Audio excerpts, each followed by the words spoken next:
본문은 솔로몬의 기도에 대한 하나님의 응답입니다. 성전 봉헌식을 마치고 솔로몬의 기도를 들으신 하나님께서 솔로몬에게 자신을 나타내셨습니다. 하나님은 이전 기브온 산당에서 일천 번제를 드린 솔로몬에게 나타나셨습니다. 그리고 하나님은 솔로몬에게 그가 구한 지혜와 그리고 부귀와 영화를 약속하시며 순종을 조건으로 축복을 약속하셨습니다. 그리고 이제 성전 봉헌을 마친 솔로몬에게 나타나시어 솔로몬의 기도에 응답하시는 것입니다. 이처럼 사랑하는 성도 여러분, 하나님은 우리의 기도를 들으시고 응답하십니다. 우리가 기도하는 것을 결코 쉬지 말아야 하는 이유가 바로 이것입니다. 하나님은 우리의 기도를 그 하나도 빠짐없이 들으시고 그리고 응답하시는 것입니다. 그리고 무엇보다도 기도는 하나님과 우리의 영적이고 인격적인 구제요 소통인 것입니다. 따라서 기도를 멈추면 하나님과의 영적인 교제가 소통이 멈추어 버리는 것입니다. 하나님과 소통하지 않으면 영적인 감각을 잃어버리게 되죠. 그래서 영적으로 무뎌질 수밖에 없습니다. 영적으로 무뎌지면 분별력을 잃어버리게 되죠. 하지만 기도로 내가 기도하여 하나님과 교제하고 있고 그 소통이 열려 있게 되면 이것이 하나님으로부터 온 것인지 아니면 내 욕심을 타고 들어오는 사단의 유혹인지를 분별할 수 있게 되는 것입니다.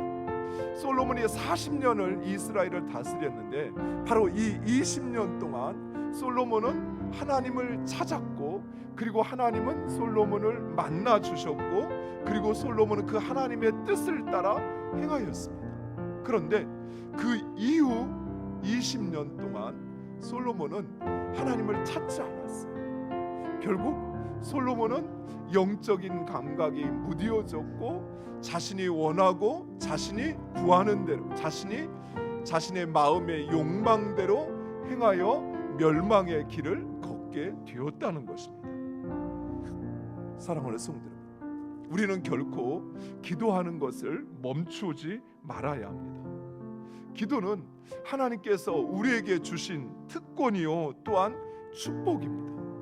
기도는 하나님의 은혜와 축복을 내 것으로 만드는 유일한 수단인 것입니다. 그래서 우리는 항상 성경에 있는 것처럼 쉬지 말고 기도해야 합니다. 할 수만 있으면 우리의 삶에 찾아오는 그 모든 순간순간 또 우리가 처하는 그 모든 장소 가운데서 우리는 먼저 하나님을 찾고 그리고 그 하나님의 뜻을 고백하고 자신을 그 하나님의 뜻에 복종시킬 수 있어야 한다라는 것이.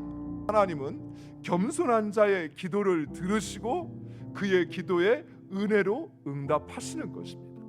우리의 기도를 들으시는 하나님, 그분이 나의 삶의 주인이심을 고백하고 그리고 그 하나님께서만 내 기도에 응답하심을 확신함으로 그 하나님을 찾고 그리고 그 앞에 낮추어 겸손히 기도할 때 하나님은 우리의 기도를 들으시고 응답하시는 것입니다. 하나님은 반드시 하나님의 말씀을 지키시고 이루시는 분이십니다. 그래서 하나님은 하나님을 존중히 여기는 자를 하나님도 존중히 여기시며 하나님의 말씀을 무시하는 자를 하나님도 그를 경멸히 여기시겠다 말씀하신 것입니다. 사랑하는 성도들, 하나님은 우리의 기도에 응답하십니다. 우리의 작은 신음도 그 하나님은 들으신다고 말씀하셨습니다. 또한 하나님은 우리의 중심을 보시고 우리가 구하고 원하는 것이 진정 그 하나님을 기쁘시게 하기 위한 것인지 그것을 아시고 겸손히 구하는 자에게 은혜를 베푸십니다. 여러분이 겸손히 그 하나님을 찾는 자 되시기를 간절히 축원드립니다.